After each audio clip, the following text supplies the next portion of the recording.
Good morning. The lecture of today is the foodborne infections. I'm Dr. Dina Kholeif. We will discuss today the foodborne diseases is composed of foodborne intoxications and foodborne infections. The foodborne intoxications were discussed in a previous lecture. Today we will talk about the foodborne infections.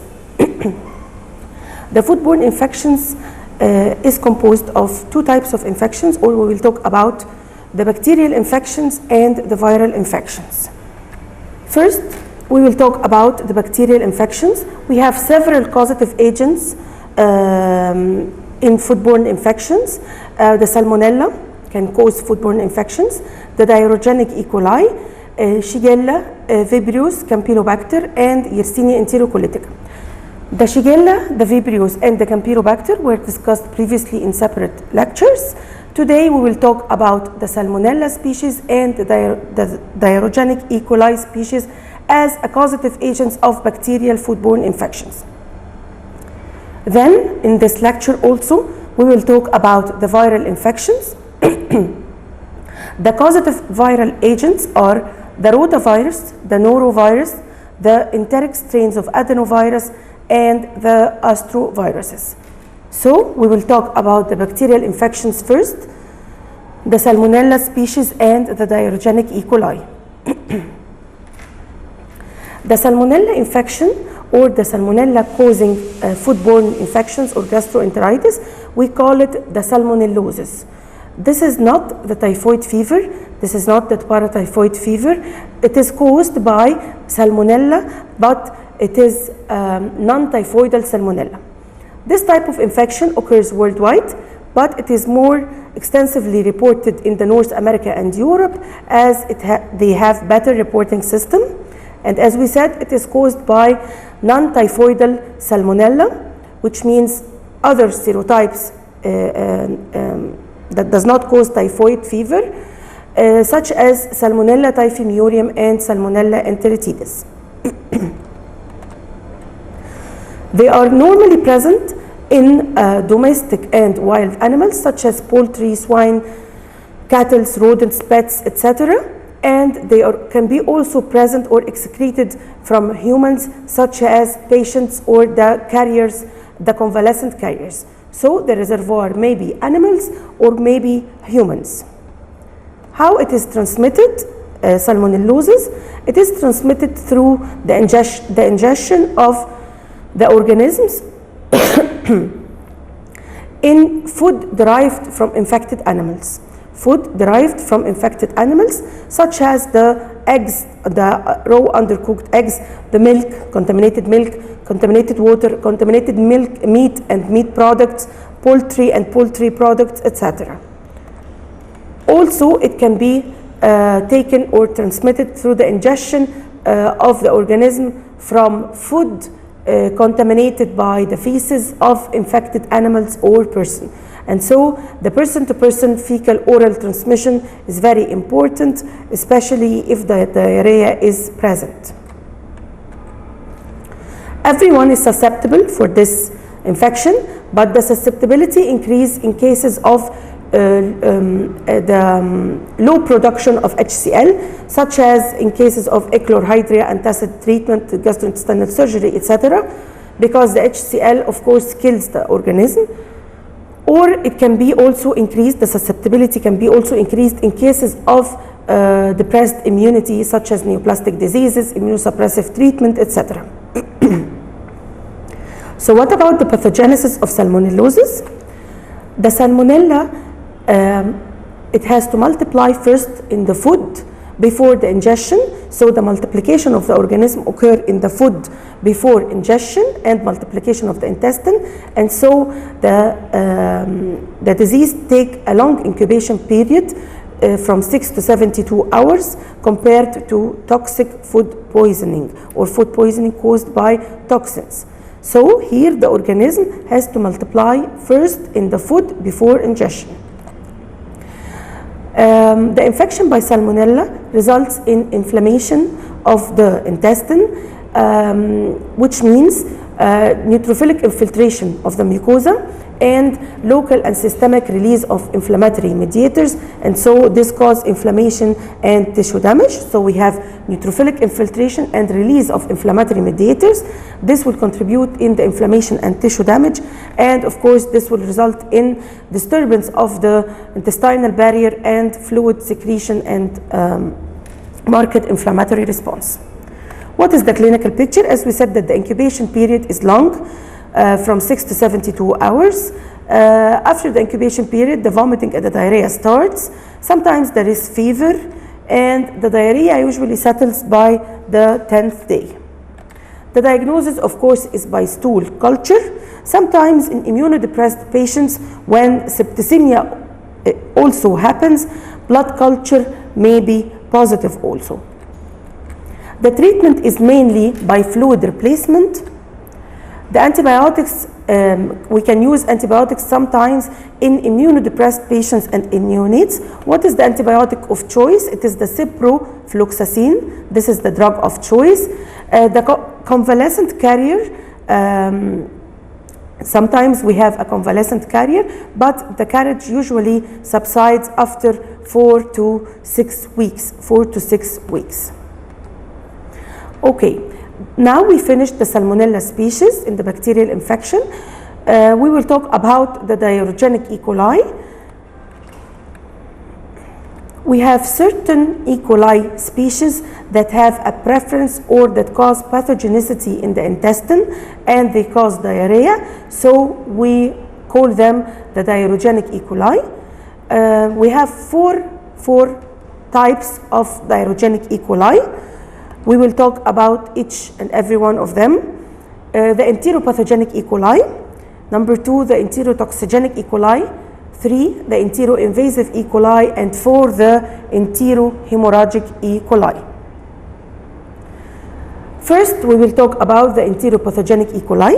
The enteropathogenic E. coli is well known in babies, cause diarrhea in babies, especially in nurseries, and also cause diarrhea in young children. The diarrhea is watery. It is watery diarrhea. What is the pathogenesis of enteropathogenic E. coli? The enteropathogenic E. coli, it has a pili, which we call it the bundle-forming pili, and a certain adhesin or an adhesion molecule that we call it entamine. So we have two virulence factors here, the bundle-forming pili and the entamine adhesin. By this virulence factors, they cause adhesion, attachment and adhesion of the bacteria to the villi of the small intestine, and they cause disruption of the microvilli without invading the mucosal cells. So their pathogenesis is that they attach and adhere to the microvilli, causing their disruption without entering the enterocytes. And so they cause watery diarrhea, as we said, in babies and small and children. The second type is the enterotoxigenic E. coli. The enterotoxigenic E. coli also cause acute watery diarrhea in developing countries. It may affect all age groups, infants, children, and adults, and it is well described in traveler's diarrhea, which means that patients or individuals traveling from a country to another country, especially developing countries, they sometimes have diarrhea, and the enterotoxigenic E. coli is well known to cause this type of diarrhea. We call it the traveler's diarrhea. So what about the pathogenesis of the enterotoxigenic E. coli? They have a colonization factors, also an adhesion molecule, fimbrial adhesins, to help them attach to the microvilli. And from its name, the enterotoxigenic E. coli, toxigenic, so they produce two types of toxins, two enterotoxins. First is the heat labile toxin and the heat stable toxin. These toxins injure the enterocytes, and they mediate the hypersecretion of water and electrolytes into the intestinal lumen. So the enterotoxigenic E. coli produce has two types of virulence factors. The colonization factors, which are the fimbrial adhesins. The fimbrial adhesins help the bacteria to adhere to its specific receptors on the enterocytes, and two toxins, the heat labile and the heat stable enterotoxins. The third type of E. coli is the enteroinvasive E. coli. Here, the enteroinvasive E. coli does not cause watery diarrhea, it causes dysentery-like diarrhea with blood and mucus, similar to the diarrhea caused by Shigella. The enteroinvasive E. coli, it invades the mucosal epithelium, but in the large intestine, not the small intestine. Also similar as Shigella, the pathology of Shigella is in the large intestine. So the enteroinvasive E. coli, it's very important here to know that it causes the injury in the large intestine. It invades the large intestine and cause the multiplication and the spread through the enterocytes, and so it causes inflammation and dysentery-like diarrhea. The fourth type of the E. coli is the enterohemorrhagic E. coli. The enterohemorrhagic E. coli, the commonest serotype is the O157H7 type. It produces a very potent toxin, which we call it the virotoxin, and it is similar in structure to the Shiga toxin. It has a direct effect on the intestinal epithelium, so it can cause mild diarrhea up to hemorrhagic colitis or bloody diarrhea. It can also cause a syndrome which we call it the hemolytic uremic syndrome. So this virotoxin, can cause hemorrhagic colitis or bloody diarrhea, and it can cause also a syndrome which is the hemolytic uremic syndrome.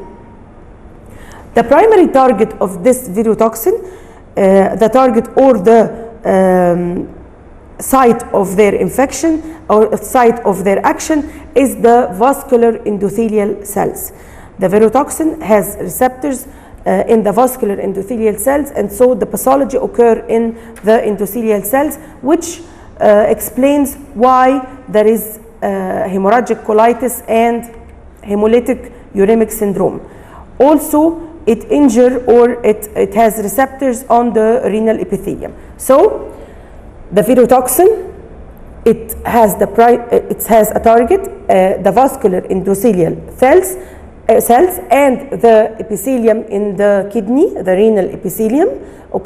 So it causes hemolytic uremic syndrome, uremic, which means in fact the kidney, and it causes the hemorrhagic colitis.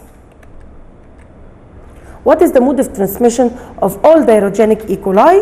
It is from direct transmission from person to person, which occur in families or in child care center, in custodial institutions, etc. Also, it can be transmitted through ingestion of contaminated water, waterborne transmission. For the enterohemorrhagic E. coli specifically,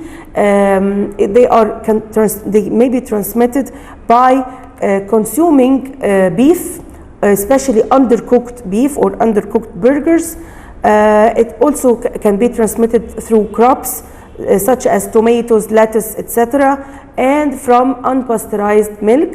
And this type of enterohemorrhagic E. coli is very important as it caused outbreaks in the USA from outbreaks of hemorrhagic colitis, hemolytic uremic syndrome, and also can cause death. What is the treatment of diarrhogenic E. coli? Is mainly by fluid replacement. The antibiotic does not reduce here the severity of the illness and does not reduce the risk of hemolytic uremic syndrome, as this syndrome is caused not by the bacteria, it's caused by the toxin. We will talk then about now we finished the bacterial infections. We will move to the viral foodborne infections. As we said, the number one viral virus causing the foodborne infection is the rotavirus. The rotavirus causes the endemic severe diarrhea especially in infants and young children. It is the single most important cause of endemic diarrhea in children worldwide. It occurs predominantly in the winter season, and as we said, it occurs in children from 6 months to 2 years.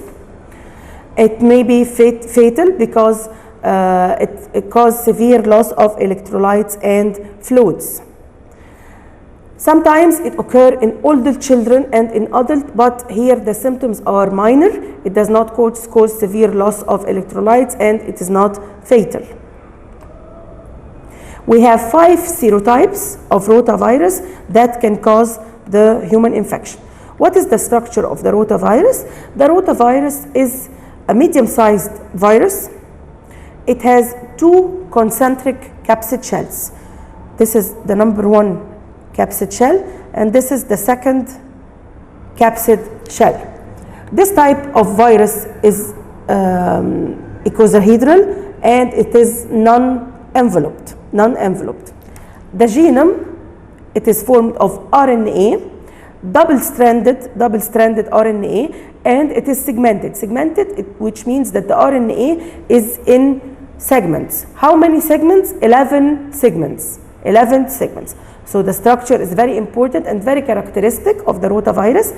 It is medium-sized, formed of 2 capsids, 2 concentric capsids, icosahedral capsids, non-enveloped, and formed of 11 segments of double-stranded RNA. What is the pathogenesis of rotavirus? The rotavirus infect the enterocytes of the villi of the small intestine. Okay, they cause infection of the enterocytes. Okay, and they enter in the enterocytes and multiply. They also produce a protein which we call it the NSP4, non-structural protein 4, that acts as a toxin. It acts as an enterotoxin. And so this is the first viral enterotoxins. We all know that the enterotoxins are produced by bacteria, but in the rotavirus, this is the only virus that produces an enterotoxin. It's very important, this part. Okay, so the rotavirus enter the enterocytes, cause infection of the enterocytes and disruption and damage of the enterocytes. It also produces the viral protein NSP4, which act as an enterotoxin. This enterotoxin cause loss of electrolytes and hypersecretion of water, and so it causes severe watery diarrhea. The second virus we are going to we will continue talking about the rotavirus. As regards the immunity to the rotavirus, they found that the secretory IgA cause immunity and prevent reinfection, and so the IgA is known as it is present in the colostrum and the milk, and so the colostrum IgA protect the newborn up to 6 months from the infection. And so the WHO recommend exclusive breastfeeding in the first 6 months. So the secretory IgA is very important in the immunity, and it prevents symptomatic reinfection. The second virus we will talk about is the norovirus or the Norwalk virus. The Norwalk virus or the norovirus is from a big family that has a name, the caliciviruses, and the caliciviruses are very known in causing viral gastroenteritis. The calicivirus has members which are known as the norovirus, and the prototype of the norovirus is the Norwalk virus. So the big family is called the caliciviruses or the caliciviridae. The members of this family are called noroviruses, and the single prototype or the prototype of these members are the Norwalk virus. It is the most important cause of epidemic viral gastroenteritis worldwide. So the rotavirus was the most important viral cause of the endemic viral gastroenteritis. Here the Norwalk virus or the norovirus is the most important cause of epidemic, not endemic, epidemic viral gastroenteritis. It is highly contagious, and it causes outbreaks of viral gastroenteritis and diarrhea, especially where there is groups, especially in cruise ships, schools, camps, nursing homes, places where there are groups of people consuming food. All age groups are affected, and the antibodies are required later in life than the rotavirus antibodies, and so also the immunity is brief and the reinfection is common. So we have differences between the norovirus and the rotavirus. The rotavirus occur in children and cause endemic viral gastroenteritis in children. The reinfection is not common. Here the norovirus occur in all age groups. The reinfection is common, and it causes epidemic gastroenteritis. So what about the properties of this virus? This virus is small. The rota was medium. This one is small. Also non-enveloped virus. The genome is single-stranded, non-segmented RNA genome. All of this, in this viruses, it is very helpful that you compare the viruses as regards the properties and as regards the type of the diarrhea and the age groups, etc. You can do a table to put a comparison between different types of viruses. It will be very helpful in your study. Here, the genome is single-stranded, non-segmented RNA. They are called caliciviruses. Caliciviruses, why? Because this is derived from the Latin word calyx. Calyx means cup-like depression, because their capsid, their icosahedral capsid, has cup-like depression, and so in Latin it is called calyx, and from this calyx is the name caliciviruses. The third virus we will talk about is the adenovirus.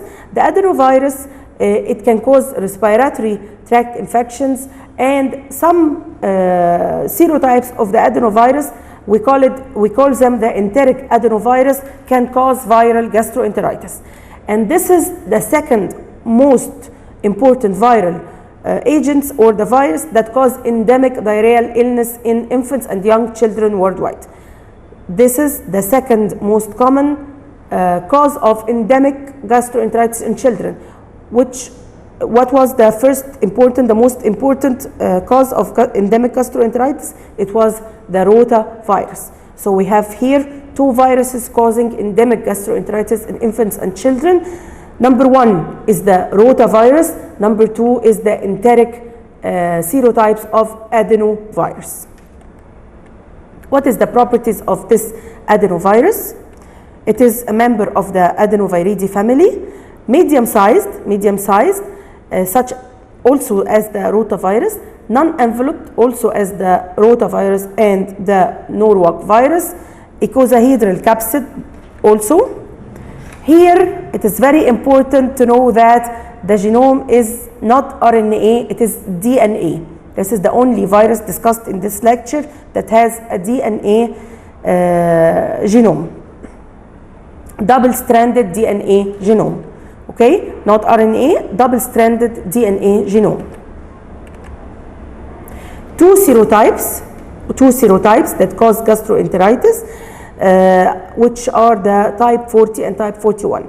And so the adenovirus has two serotypes, two enteric serotypes that cause viral gastroenteritis in infants, which are the type 40 and type 41. The host range is only in human. It causes infection only in human. Okay, number 4 is the astrovirus. This is the fourth virus we will talk about. In your study also, when you study this lecture, it is very important to check the pictures. Study well the pictures, the shape of each virus, the figure of each virus is important. You should know the shape of the calicivirus, the cup-shaped depression.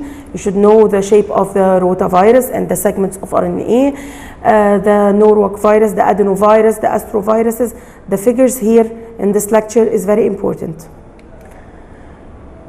The astrovirus here cause sporadic cases or outbreaks of diarrhea. The properties of this virus is very important. Astro, from the Latin word astro, it means stars because they look like stars under the electron microscope. They look like stars under the electron microscope. They are small viruses, non-enveloped also. They have single-stranded, non-segmented RNA as their genome. Okay? So we finished the 4 viruses. We talked about the rotavirus, the calicivirus, the Norwalk virus, the enteric types of adenovirus, and the astroviruses. As I said, it is very helpful to make a comparison between them as regards the type of the diarrhea, the age group affected,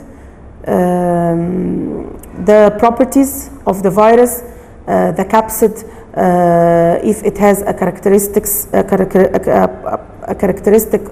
specific characteristic, yani, the genome, etc. Okay, so what about the treatment of the viral foodborne infections? The most important, of course, is the fluid replacement, whether oral in mild cases or intravenous therapy in severe cases, especially in rotavirus, and of course adequate nutrition, which is age-appropriate nutrition. Sometimes they use the immunoglobulin in case of the rotavirus, such as the gamma globulin or bovine colostrum and human milk. They found that this reduced the severity and of rotavirus. Also, they use the zinc supplement to help reducing the severity and the duration of the illness. The probiotics also is very important in prevention and also helps in the treatment of viral gastroenteritis. It helps, it improves the balance of the intestinal microflora. It prevents the invasion of pathogenic bacteria and pathogenic microorganisms. It improves the function of the intestinal barrier, and it has a general effect on the immune system. It improves the immune system. It is very important to know that the antiemetic and the antidiarrheal agents is not recommended in in children and in infants. So next we will talk about the laboratory diagnosis of foodborne diseases. The laboratory diagnosis of foodborne diseases, we will talk about bacterial foodborne infections and intoxications, and then we will talk about the viral foodborne infections. So what about the bacterial foodborne infections? The sample we will require is the stool sample, and we will perform, of course, the stool culture to know which type of bacteria causing this infection. The collection of the specimen is in the form of stool specimen, of course, and in cases of children or in patients unable to provide a stool specimen, we can do rectal swab collected from the rectum, deep in the rectum, not in the anus. The specimen is sent as soon as possible to the lab. We will do direct smear first from the sample, and sometimes we use, we can do direct smear, the wet mount, and sometimes we use stains such as the Giemsa stain to see if we have fecal leukocytosis or not. The fecal leukocytosis, which means the presence of large amount of white blood cells in the fecal smear, this is very indicative, or this is a very excellent screening method to know that this type is, or this gastroenteritis is bacterial. Okay, because they found that fecal leukocytosis occur in bacterial gastroenteritis, not in the viral gastroenteritis or toxin-related diarrhea such as cholera. So if I found fecal leukocytosis, this is very indicative of a bacterial gastroenteritis. But also the fecal leukocytosis sometimes happen in other cases of inflammatory bowel diseases such as ulcerative colitis and Crohn's disease. Then I will take a portion of the specimen, and emulsifying it or suspending it in a phosphate buffer saline or peptone water to emulsify the stool sample in phosphate buffer saline or peptone water, and I will take from this suspension and culture it on different types of culture media regarding the different types of organisms suspected. So if I suspect the Salmonella and the Shigella and the E. coli, I will inoculate McConkey, a plate of McConkey. In cases of cholera, if I suspect a Vibrio cholera, I will inoculate on the TCBS agar. And in cases of suspicion of Campylobacter, I will inoculate the Sceros medium. As regards the McConkey's agar, in cases of Salmonella and Shigella, I will find non-lactose fermenting colonies. This laboratory diagnosis will be discussed in details in the section of the gastrointestinal infection, but here we will have hints or some notes. In the Salmonella and Shigella infection, I will have non-lactose fermenting colonies on McConkey's agar, but if I don't have non-lactose fermenting colonies, I will think about viral infection or diarrhogenic E. coli, because the diarrhogenic E. coli lead to lactose fermenting colonies, pink colonies. Especially in children, if I have a pure culture of E. coli on McConkey's agar, I will think about the enteropathogenic E. coli causing diarrhea in infants. Okay, so I can also perform further identification by agglutination by the polyvalent anti-sera I can diagnose the enteropathogenic E. coli, especially in infants. For the enterohemorrhagic E. coli, also it can be diagnosed by latex agglutination using the specific anti-sera. But the enterotoxigenic E. coli and the enteroinvasive E. coli cannot be diagnosed in the routine microbiology lab. They are diagnosed in research labs. As regards the viral foodborne infections, it is not so important or not so necessary to know what is the virus causing this gastroenteritis, as the method of treatment in all of them is the same, the fluid replacement and the supportive therapy. But for epidemiological purposes, to know which type of viruses, I can perform electron microscope to see the viral particles. I can perform ELISA to diagnose the viral antigen and so know which type of the virus. Also, I can do PCR to detect the viral nucleic acid. All of them are from stool sample. Also, I can do ELISA to check for the antibody titer rise. So we finished the different types of foodborne infections, the laboratory diagnosis. Now we will talk about the prevention of foodborne diseases. We have 5 measures for the prevention of foodborne diseases. Number 1 is education of food handler, the individuals handling food.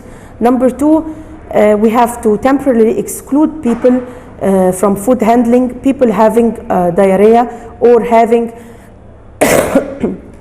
purulent infection such as skin infection, nose infection, etc. Number 3, we will talk about the good practice in food preparation. Number 4, reduce food handling time from initial preparation to service. And number 5, we have general measures. We will talk about each 5 measures. Number 1, educating food handler about the importance of hand washing every time before or during or after food preparation. Number 2, educating the food handler about the proper refrigeration of the prepared food, thorough cooking of foodstuff derived from animal source, especially the poultry, the pork, the egg products, etc.